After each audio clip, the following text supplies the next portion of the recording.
I'm going to do a video demonstration on how to make a pair of sweats. The things you'll need in order to complete this project are a sewing machine. If you have a serger and would like to use one for seam finishes, that's fine, but it's not necessary. Also, it's very important to pre-wash your fabric to avoid shrinkage later on.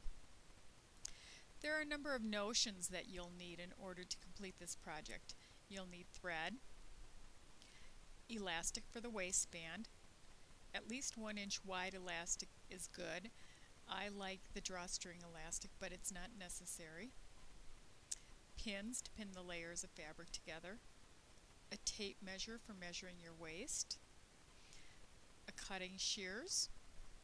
Tailor's chalk or pen, something to mark the fabric with. A scissors. A pattern. I make my own patterns, but you can buy an easy to sew pattern for under $4. Just be sure you get a real easy one that doesn't have a side seam in the pants. And then you have the fabric that you are going to use to make your sweatpants with. I would suggest that while going through this video, you pause and do each step as I do it, and that'll help the project go along a lot faster. So the first thing we're going to do is the layout of the fabric. Each piece of fabric has 2 selvage edges, and when you're getting ready to lay out a pattern, you want to lay the selvage edges together so that then on the other side you have the fold. Well, in order to save time, we want to only have to cut the piece out one time. So in order to do this, you want to take the fold of the fabric and fold it over to the selvage edge of the fabric a second time. This creates 4 layers. Here's a picture of the actual fabric that I'm using for the sweatpants. Now it's laid on the salvages are laid together, and over here is the fold of the fabric. What you will need to do next is fold it over a second time. In this next slide, I show what the pattern piece looks like on a diagram when it's laid out on the fabric. Now, here is our actual pattern for our sweatpants, and here is the fold of our fabric. I've already folded the fabric over twice, creating 4 layers, and I've laid the fold of the pattern on the fold of the fabric. Now, all you need to do is cut along the hem of the pants, cut up the inseam, around the crotch, and across the top. Now that that's done, you're able to take your 2 pieces out, and what you want to do is lay the good sides of the fabric together so they're facing each other with the wrong sides of the fabric on the outsides.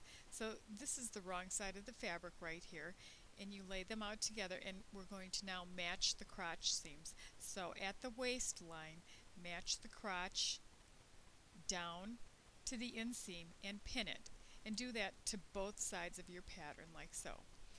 Here's our actual pair of pants, and they've been matched at the crotch from the waist down to the inseam and pinned.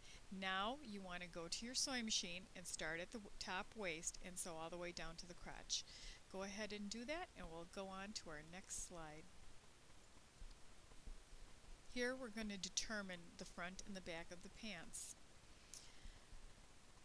How you determine the front and the back of the pants is you pick one side and you mark it down 2 inches. The front of the crotch seam is always shorter than the back, so after marking it down 2 inches, take your chalk or your pen and angle it up to the back crotch, going out to nothing at the top. Now you want to take your cutting shears and cut along that line. That means this shorter side will always be the front crotch pants now. Here's the actual pair of pants that I've worked on, and you can see up here that I've cut this angled piece away. So, with this done, now we're ready to sew the legs together.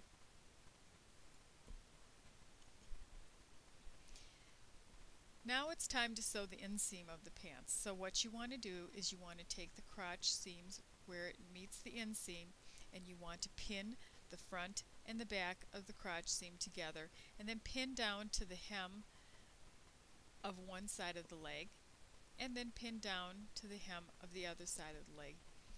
Here's the actual pair of pants that we're making, and these pants legs have been pinned down to the hem on each side. Now take these to your sewing machine and start at the bottom hem of one leg, go all the way up to the crotch seam, and come down and sew to the bottom leg of the other. With this done, we're ready to go on to our next slide. Next, you need to put the elastic in the waist. In order to do this, first you need to know the length of the elastic. So, first you measure the waist. In this example, we've determined that the waist is 24 inches. The elastic that you're going to cut needs to be 2 inches smaller than the actual waist measurement. So, I cut this piece of elastic 22 inches, and what I want to do is sew it into a circle. So you take both the cut edges and have them meet together and then just sew back and forth. In this case, I'm using the drawstring elastic, so I want to sew below the drawstring and above the drawstring to secure the elastic together real nicely. And then I want to mark my elastic off in quarters. Using the drawstring as the center front, I mark then the center back, and then I mark the 2 side seams on the elastic.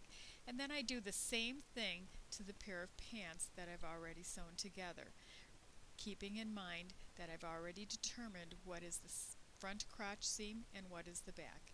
Then I mark the 2 side seams on the pants, and I pin the elastic on accordingly.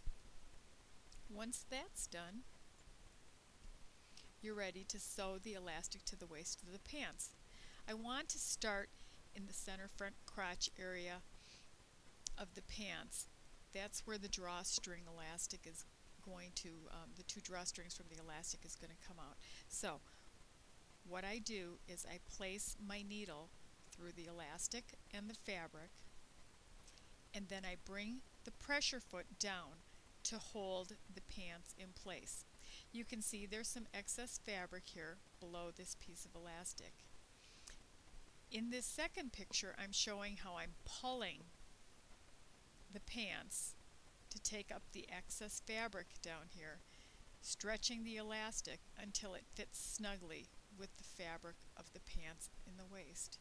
And now what I'm going to do is I'm going to sew along the top of the elastic here until I reach this first quarter mark. Once I get there, I'm going to make sure the needle is securely in the elastic, and I'm going to go to the next quarter mark and repeat the step that I just did here until I'm all the way around on the waist elastic. Now that this is done, I'm going to sew the waistband down, and you fold it down so it fits snugly over the width of the elastic, marking it at the in quarters at the center front, the 2 side seams, and at the center back. Pin it securely down, and with that done, starting at the center back, place your needle through the waistband, put your pressure foot down, and now sew all the way around the waistband of the sweatpants, stopping at the quarter marks to re-stretch the elastic in order to get a nice smooth fit. Now your pants are just about done. All you have left to do is hem them. I used a serger to make these pants, and so what I did is I took the hem of the pants and I serged the edge all the way around on both pant legs. I turned the hem up 1 inch and I stitched on the top of the serged seam.